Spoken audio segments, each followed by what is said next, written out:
So it's been a day since Cannonier um versus Rodrigues, and great card, really fun fights. Just gonna go through it, recap everything. Uh, Starting from this bottom to the top. First off, Jacqueline Cavalcanti versus Julia Avila. Went about just as I expected. Cavalcanti picked her shots at range.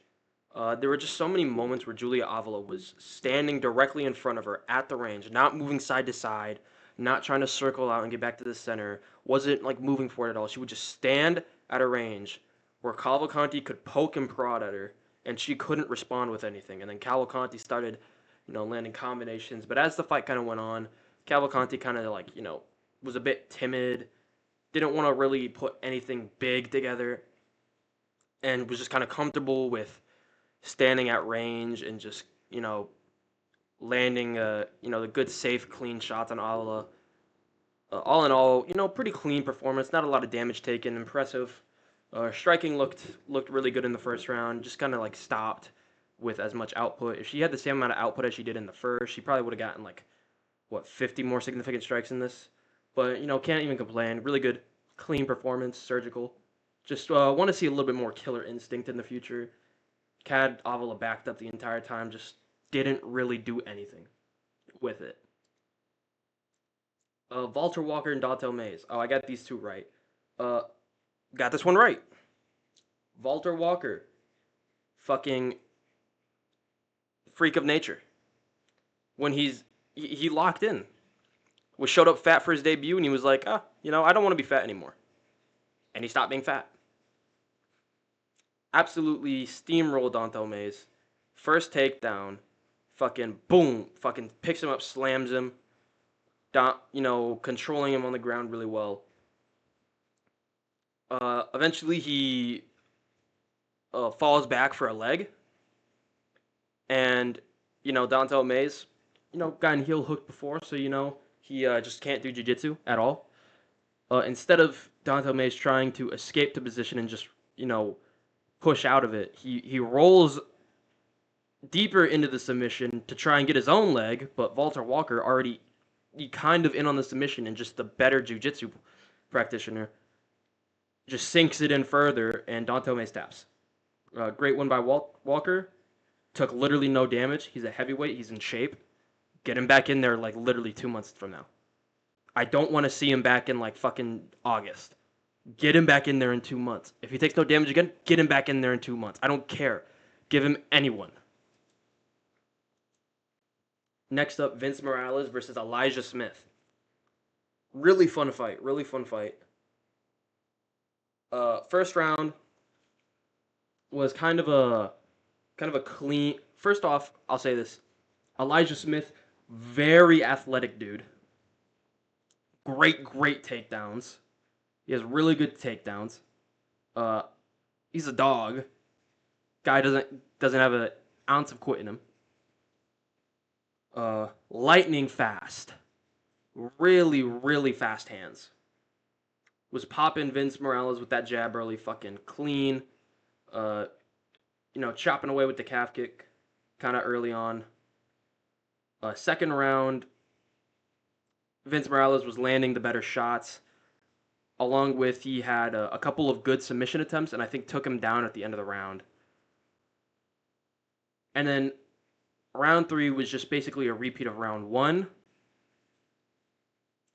Elijah Smith, I think, got a takedown. Elijah Smith went for a submission in the second, but the third round he busted up Vince Morales' nose pretty bad with a clean uppercut. That kind of like set the tone for the round. He just kept popping with the jab. Very fast dude, but he is open to get timed because he is a bit predictable. But he was winning the entire round, and then with the last 10 seconds, Vince Morales kind of has him in like a Shavkat Jeff Neal position where he's just cranking on a choke that's really tight, but Elijah Smith is a fucking dog, and with like 10 seconds straight he's in the choke, he just toughs it out. He fucking dogs it out. Impressive from Elijah Smith. Very impressive. A lot better than what he looked in his debut or in his Contender Series fight. Really good. Vince Morales is a really good opponent. I mean, his record doesn't is he's a lot better than what his record would say he is. Okay, he's a really solid fighter, and he showed that in this fight. And Elijah Smith, for him to come out here and have the success he was able to have, that's impressive. That's very impressive. Next up, Gabriel Bonfim versus Chaos Williams. This fight had me really scared because everyone knows Chaos Williams is really powerful and can just like put your lights out, but Gabriel Bonfim looked incredible. He was doing well, dancing and skirting along the outside, avoiding all the big shots. Don't know why people aren't mad at him about doing that and are mad at uses the law. We'll get to that in a minute. But he was doing well, popping the jab and chopping away with a low kick on the outside. He was doing well, managing his distance. It was a slower paced first round, but at the end, he goes in for the takedowns. He's not like these other wrestlers who just shoot in and they fail a double leg, they go back to their feet. He'll circle around for the body lock. He'll pick them up, slammed them, and ended the round. Clearly winning the first, and then in the second, it's kind of a repeat, dancing around on the outside. I think he gets his first takedown stuff, but then he's just popping the jab, leg kicking, looking real clean. Lands a nice 1-2 in like the middle of the round. Then shoots again, circles around and gets the back with a body lock. Slams him down. Is in half guard. Chaos Williams gets like feet on hips, about to get up. And as he's getting up, Gabriel Bonfim gets like into a front headlock position and he just jumps on the Darce choke. Goes in. At first it's not like really tight. You can like see space. You could visibly see some space, and I'm like, okay, surely Chaos Williams will survive, but 2 submission attempts from Bonfim is going to win this round. And then he sinks it in real tight. And I didn't even notice at first because it was real tight. But like it looked like Chaos Williams was still moving. And then Herb Dean like gets over and he just taps Bonfim's arm to tell him to let go, and Chaos Williams is out cold. Out cold, fucking looking like the Joker at the end of Arkham Knight. Oh. My spacebar looks kind of weird. I don't know. But really nasty submission. One of the nastiest that put him out cold. Chaos Williams, that's a good opponent to do that to. Chaos Williams is 6-2 in the UFC. Never been finished before that. Never been dropped.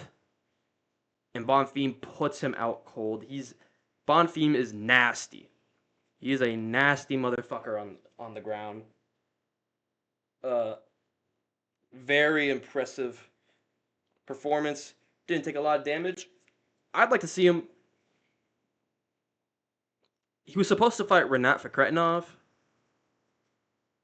I'd like to see that fight get rebooked. I think he could I think he would fucking smoke Renat. I think he could guillotine Renat. I think he's way better than Renat Fakretinov now.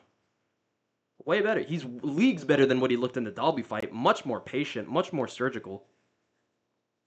I mean, he was avoiding big shots very well. And honestly, Cass Williams landed a big right hand early, and he took it pretty well.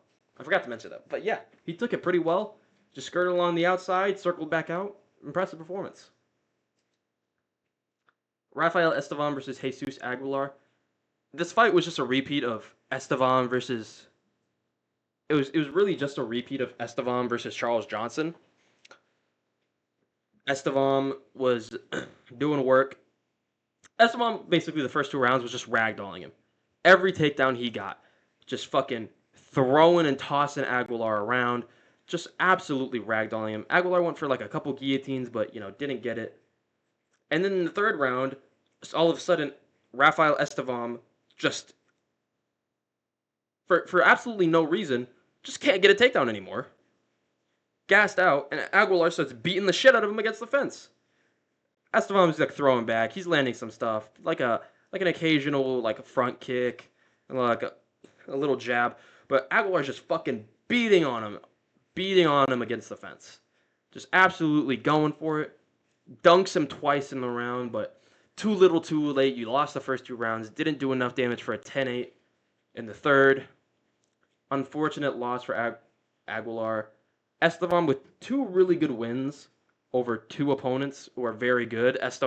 Charles Johnson went on a 4-fight win streak after that. Aguilar was coming in on a 3-fight win streak.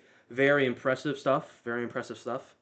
Uh, I'd like to see Rafael Esteban versus Alan Nascimento or Jafel Filo. I think those would be really good fights. So let's get that done. Angela Hill versus Ketlin Souza. Uh, this is a pretty good fight. I got it wrong. This is the first. That was the first one I got wrong. I was on a pretty good hot streak. Um, First round, Angela Hill took her down, did better work in like the clinch, kind of just controlled the round. Second round, Ketlin Souza comes back. Angela Hill's like looking tired, but isn't really that tired. But Ketlin Souza's coming back, landing good shots. Takes a second, and then the third is a kind of a razor close round. But I think Angela Hill just landed the better and cleaner strikes and just landed more than Souza in the third. Pretty impressive. First time Angela Hill in like her, I think this is like the first like split decision she's won in like I don't know a long time. She's been getting unlucky and unfortunate on the wrong ends of split decisions. Like Tabitha Ritchie, she was on the wrong end of that. I mean, she's kind of on a Tisha Pennington type streak where Pennington is just getting fucking robbed out of decisions. But impressive performance. Good for Angela Hill.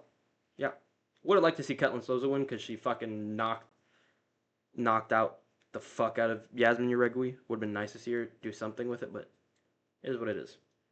Next up, Jose Miguel Delgado versus Connor Matthews. Matthews, yeah, starts fast, goes for the takedowns early, but not much gets, not much happens with it, and then Delgado just starts controlling the round, and then eventually, uh, sets up a big right hand with just like showing a jab, like kind of like a feint jab to the body, and then big right hand over the top. Lands some nasty ground and pound that kind of like puts Connor Matthews limp. Lands close to the back of the head. I don't think it was completely back of the head. I think one was, but I think another shot wasn't completely. But regardless, impressive performance. Uh, yeah, great debut. That's a really good debut. Next up, Andre Petrosky versus Rodolfo Vieira. I got this one wrong. I picked Rodolfo Vieira, and honestly, Rodolfo Vieira was looking really good. He could have arguably won this, but uh, I don't think they got it wrong. I think Petrosky was the right decision. I think I was looking at it, and by the end of the fight, I was thinking, yeah, Petrosky probably got this. I thought Rodolfo Vieira was going to be able to finish him by getting him to the ground, or Petrosky was going to shoot in. Uh, it says 0-2 in takedowns. I thought it looked like Petrosky completed both takedowns, but it is what it is. He kind of he kind of did complete both, but it's whatever. First round, it's close. Every round was close. I think Rodolfo Vieira clearly took the second by landing just really clean jabs and straight rights and calf kicks. But Petrosky in the first and the third, kind of just the third, he very clearly won the round, definitively landed the harder shots. Uh, the first, Petrosky I think got it because he threw a check left hook and Rodolfo Vieira did kind of like stumble and drop as he came in, and it looked like he dropped, so they probably gave it to Petrosky thinking that he dropped him. I think he did. I think he did hurt him with it, but uh, and then third round just landed the better shots with the calf kicks, landing good jabs and twos. But it's a great win for Andre Petrosky. I fucking hope he gets rid of that communism fucking shitty tattoo. You live in America, dude. Capitalism is giving you everything you have. I don't know why you would want to do that. But hey, communism is never gonna work and never will work, and anyone who thinks it will is kind of a fool. Um, but who's more of a fool? Bo Nickel for calling him trash. It's kind of embarrassing. He's the first good fighter to want to call out Bo Nickel, and that I think, if Bo Nickel beat Andre Petrosky, it'd be a very good win. Because I mean, Petrosky is 8-2 in the UFC. I mean, think about it. Doesn't have a lot of good wins, but his last three wins: Rodolfo Vieira, Josh Friend, Edmund Shabazian. I mean, before that, he had wins over like Nick Maximov, undefeated. He was a big underdog in that fight. He beat Gerald Mearshart. That one was close. I thought he lost that one, but still, regardless. I mean, he's on a kind of a good streak. It would be a good name for Bo Nickel to beat. It wouldn't be someone who's just complete trash. It'd be the best opponent Bo Nickel has fought by far. Definitely better than Paul Craig or Cody Brundage, Val Woodburn, fucking who, fucking Jamie Pickett. Definitely better than any of these guys. So I don't know. Plus, Petrosky's takedown defense looked on point, credible. So I think it could nullify Bo Nickel's wrestling and leave it to a stand-up fight. Next up, Ismail Bonfim versus Nazim Sadikov. I was kind of getting this wrong at first, but Nazim Sadikov clutched up like my goat. Uh,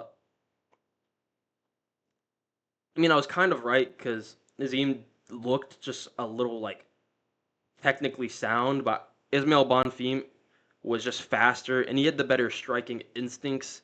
Plus, I think the fact that he hadn't been out since 2023. I mean, he fought May 2024 and he'd still been out for a while, but he was, still more active and fought more recently.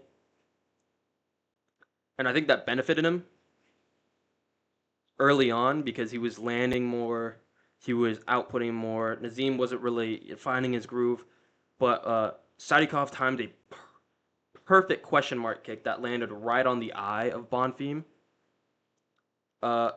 Put a cut on his cheek under the eye, and wobbled him bad.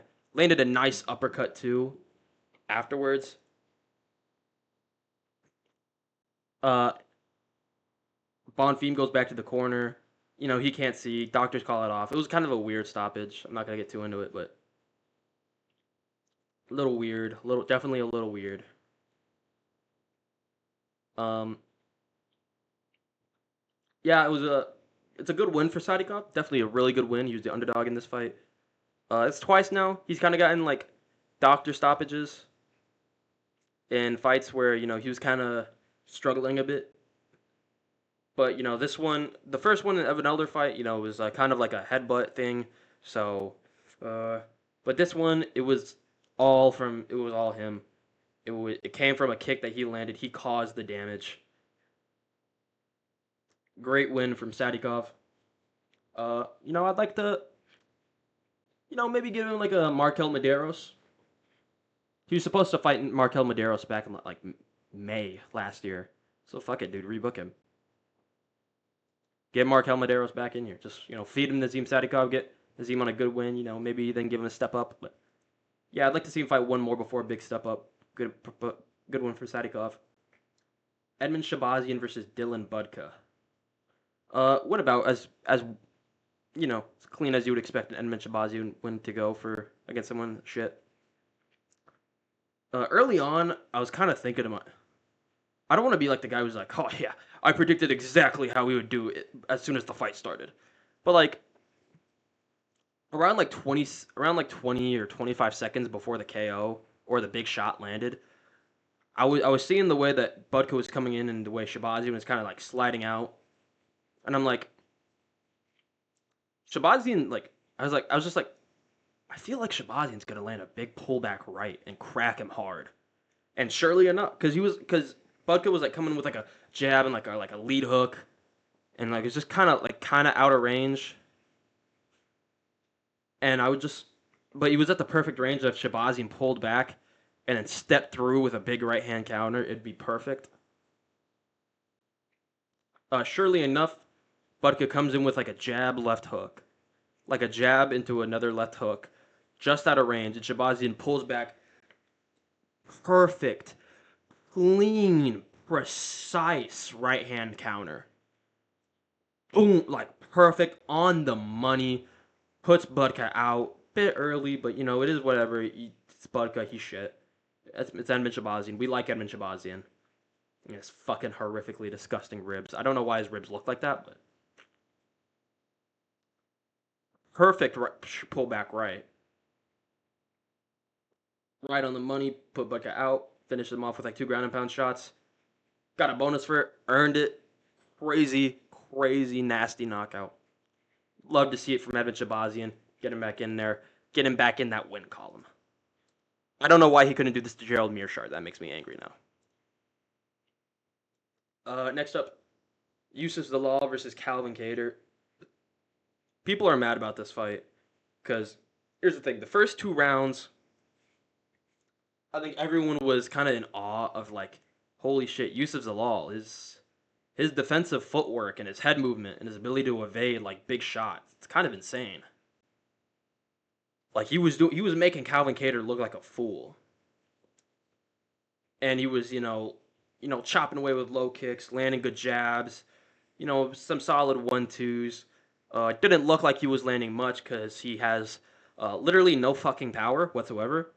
His power and his ability to hurt his opponents come from his knees, and I don't think he was willing to crash in with knees against someone like Kattar who has really good elbows, which I don't blame him. He would land some good like straights to the body, a good jabs to the body. I will say in the third he was no, I'm not even gonna say that because he outlanded Kattar in the third. People are mad, but he outlanded Kattar in the third. Every big shot people thought Kattar landed didn't land. Zalal blocked it or avoided it. And I don't blame him for fighting the way he did in the third because he's not going to be able to knock Kattar out. And Kattar was coming forward, and this was like a Kattar of old, swinging for the fences, trying to take his head off. Throwing head kicks, big right hands, big boxing combinations. And Zalal was avoiding everything, but he knew if he stood in the pocket for too long, he could get cracked, he could get hurt. He even said that Kattar hits really fucking hard. People are upset about this, but fucking they'll buy any Floyd Mayweather fight and then complain that, oh, Floyd Mayweather, why is he so popular? They'll complain, but brother, it's like this guy's he's coming off 3 finishes in a row before. He has one kind of slow decision where even then, there's a lot that you can look at and be like, that's really fucking impressive, or that's really fucking cool. So, I don't know why people are so mad. I thought the fight was fine. Nothing to write home about, but besides his his elusiveness and how good his footwork was and being able to exit exchanges and circle out and find the center of the octagon, I thought that was impressive, but nothing really notable during the exchanges. But Calvin won the third just by throwing more and Zalal not landing anything of notable. But that's only because Zalal just has no fucking power.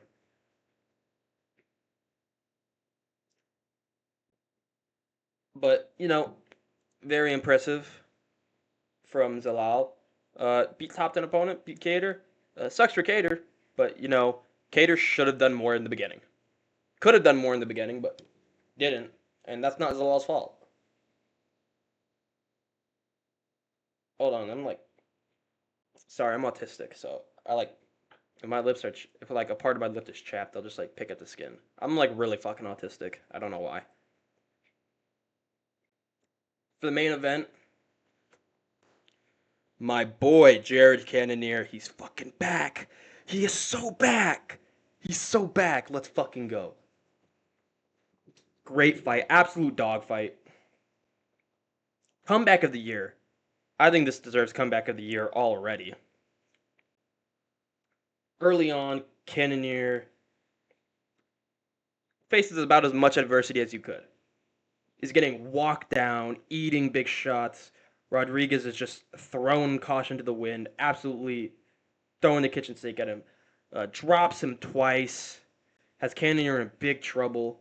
Second round, it's looking like, oh man, come second round, Cannonier's going to get his fucking shit kicked in. He's going to get brutally knocked out because he's already gotten dropped twice. He's already somewhat rocked.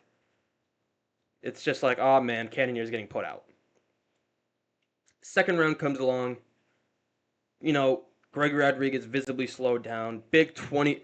We're in the big 2025, and guess what? People still gassing out after one round. You'd love to see it. Wouldn't be UFC without having at least one main event where a fighter gasses out after the first. Love to see it. But Rodrigues visibly gassed in the second. Cannonier starts taking over. Absolutely pieces him up in the second round. Completely outlands him. Landing good leg kicks, combinations to the head and body. Just putting in work along on Gregory Rodrigues. Third round comes.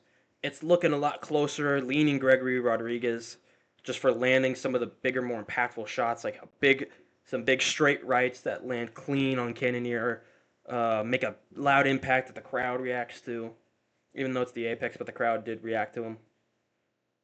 Then at the end of the third, just lands a Cannonier lands his classic big nasty elbow, whips Rodrigues' head around. It was right on the chin, puts Rodrigues down. Cannonier starts landing his ground and pound, lands a couple shots, could have been stopped at that moment, but it wasn't. Uh, Round ends. Rodrigues gets up for the fourth, but early in the fourth, Cannonier just puts it on him, starts landing combinations, and that's all it.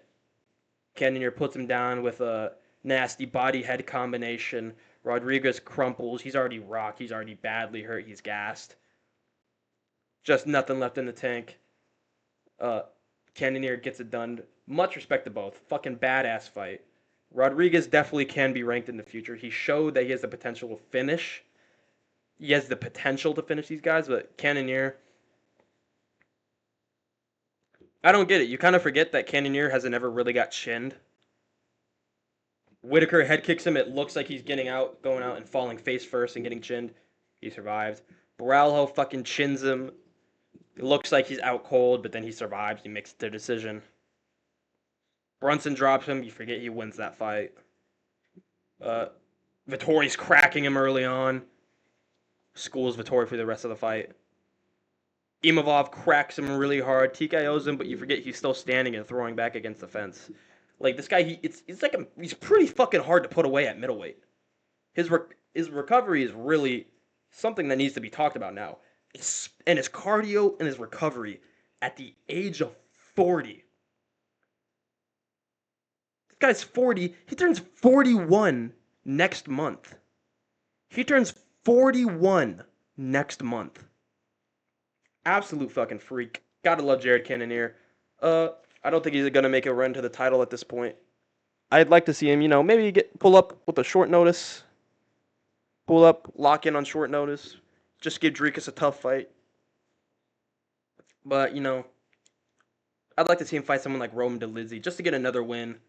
And then maybe give him a Sean Strickland rematch. I could see that. He already has a win over Strickland, but, he's lost. Like 4 of the guys above him in the rankings already beat him. Whitaker, Kaio, Adesanya, Imavov already beat him. He's already fought everyone above him, too. I mean, he's fought damn near everyone in the division. Let me look at the rankings real quick, just to be sure, because, shit changes all the time. Let me just look really quick. Ah, goddamn, dude. I have a cut in my cheek. And it fucking hurts to, talk. It's just in constant pain. It fucking pisses me off. Eating sucks right now because of it. What, he fought Kyle Barallo and Whitaker above him. All 3 people ahead of him, he's 7, 6, 5, and 4, have all fought and beat him. Imavov beat him. Sean Strickland beat him. The only 2 above him that he hasn't fought yet are Chimaev and Duplessis. And they're fighting each other, so he's not getting either of them. So just, give him someone right next to him in the rankings. Like Dolidze. Give him Brendan Allen or Anthony Hernandez. One of those guys. Because he's already fought Vittori, who's below him. Start giving him some of the other guys that he could fight. But, yeah, that's about it. Great fight night. Great card. Really fun. Cannonier back in the win column. Love to see it. That's about it. See ya.